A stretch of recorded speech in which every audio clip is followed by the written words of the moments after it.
17 वर्ष पर सीएसके को हरैला आरसीबी। सीएसके गड़ चेपक इतिहास सृष्टि है।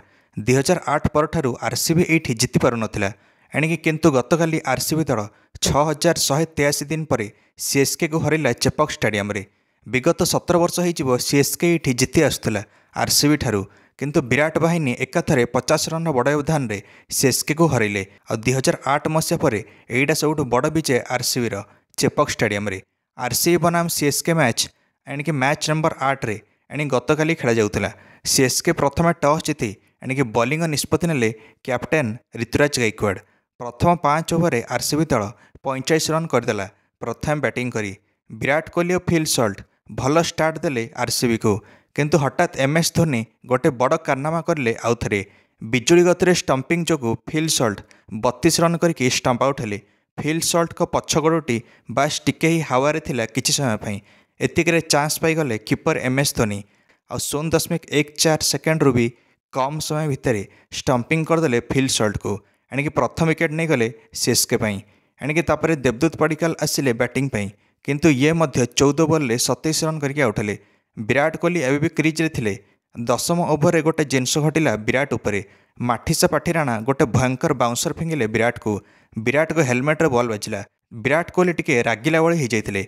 ठीक ता पर बॉल ही विराट कोहली गोटे छक्का लगेले आ ता पर बॉल आ गोटे चौका भी लगेले। तापर रजत पाटीदार सहित पार्टनरशिप है विराट कोहली। तापर रजत पाटीदार सहित बहुत जिनस घटीगला। तापर रजत पाटीदार आगामी 2 ओवर भितर 3टा जीवन दान पाइले। तांको कैच मिस कराला 3 थर। तापर विराट कोहली आउट हेले 31 रन करके। 30टा बॉल नहीं थिले विराट कोहली खेलियापाई। आरसीबी स्कोर 14 ओवर 134 रन थिला 3टा विकेट हरैकी। तापर एमएस धोनी आनिले नूर अहमद को बॉलिंग पई। नूर अहमद आउट करदेले लियाम लिविंगस्टोन को। लिविंगस्टोन मात्र 10 रन करी आउट हेले। कैप्टेन रजत पाटीदार दलीय स्कोर को 171 रन नहीं पहुँचेले। निज 50 रन भी संपूर्ण करें रजत पाटीदार। तापर खलील अहमद आसिकी जितेश शर्मा को आउट करें। 19तम ओवर लगातार 2टा विकेट नहीं गले माठीसा पाठीराणा आसिकी। से भितर रजत पाटीदार विकेट भी सामिल थिला। पाठीराणा गोटे भी रन देले नहीं 19 ओवर रे। या भारी पड़गला एणिकी आरसीबी को। आरसीबी स्कोर 176 रन थिला, किंतु शेष ओवर रे टीम डेविड आसिले आ मारिले 3टा छक्का। आरसीबी स्कोर 196 रन पहुँचीगला टीम डेविड को भयंकर बैटिंग जो निर्धारित 20 ओवर रे। टीम डेविड 8टा बॉल 22 रन करदेले। 170 वाला पिच थिला, किंतु टीम डेविड को बैटिंग जो आरसीबी स्कोर 196 रन पहुँचीगला। एवं 197 टार्गेट थिला सीएसके आगे, किंतु आरसीबी जोश हेजलवुड आरंभ ही 2टा विकेट नहीं गले सीएसके और सीएसके को बैकफुट पकईदे। राहुल त्रिपाठी 5 रन करके आउट हेले। ऋतुराज गायकवाड़ बिना खाता खोली आउट हेले। भुवनेश्वर कुमार निज डेब्यू मैच खेलुले और से मध्य आउट करें दीपक हुडा को 4 रन रे।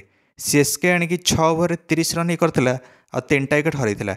पावर प्ले रे यह सबुठ कम स्कोर अच्छी आईपीएल 2025 आरसीबी बॉलर्स माने पूरा हावी हो जाते सीएसके उपरे। बैट्समैन आसुथांती सीएसके आउट होकर जाऊथांती। दरकारी रन रेट बढ़ी चलता है। सीएसके को 54 बॉल 124 रन दरकार थिला।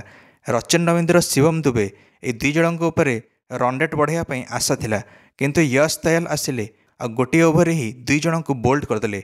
रचिन रविंद्र 41 रन करके आउट हेले। शिवम दुबे 19 रन करके आउट हेले। सीएसके 80 रन 6टा विकेट हरैला। रविंद्र जडेजा और आर अश्विनी एवं क्रिज रे आसिले।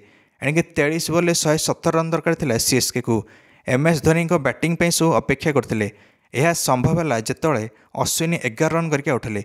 धोनी आगु आसी पारते जिते सीएसके स्कोर 52 रन 4 विकेट जाइला।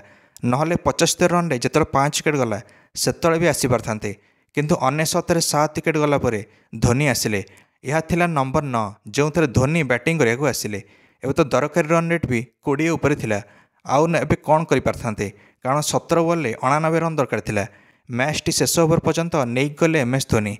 ता पूर्व जाडेजा आउट हेले शेष ओवर पूर्व। एमएस धोनी शेष ओवर 2टा छक्का गोटे चौका लगेले और नट आउट गले। एमएस धोनी 16 बॉल 30 रन कले। सीएसके 146 रन ही करिपारिला निर्धारित 20 ओवर रे। मैच भी हारिला 50 रन रे। यह आरसीबी लगातार 2टा विजय आईपीएल 2025 एवं आरसीबी नंबर 1 रे अच्छी points table. Player of the match पाइले रजत पाटीदार निज गुरुत्वपूर्ण 50 रन इनिंग्स पाई। दर्शक बंधु मैंने यही थर आरसीबी टीम भिन्न नजर आसुची। କ'ଣ ଲାଗୁଛି ଏଇଥର ପ୍ରଥମ ଥର ପାଇଁ IPL ଟ୍ରଫି ଉଠାଇ ପାରିବ କି RCB? ନିଶ୍ଚୟ ମନ୍ତବ୍ୟ କମେଣ୍ଟରେ ଦେଇ ଭିଡ଼ିଓକୁ ଲାଇକ୍ ଆଉ ଚ୍ୟାନେଲକୁ ସବସ୍କ୍ରାଇବ୍ କରିଦେବେ ସମସ୍ତ କ୍ରିକେଟ୍ ଅପଡେଟ୍ସ ପାଇଁ। ଧନ୍ୟବାଦ।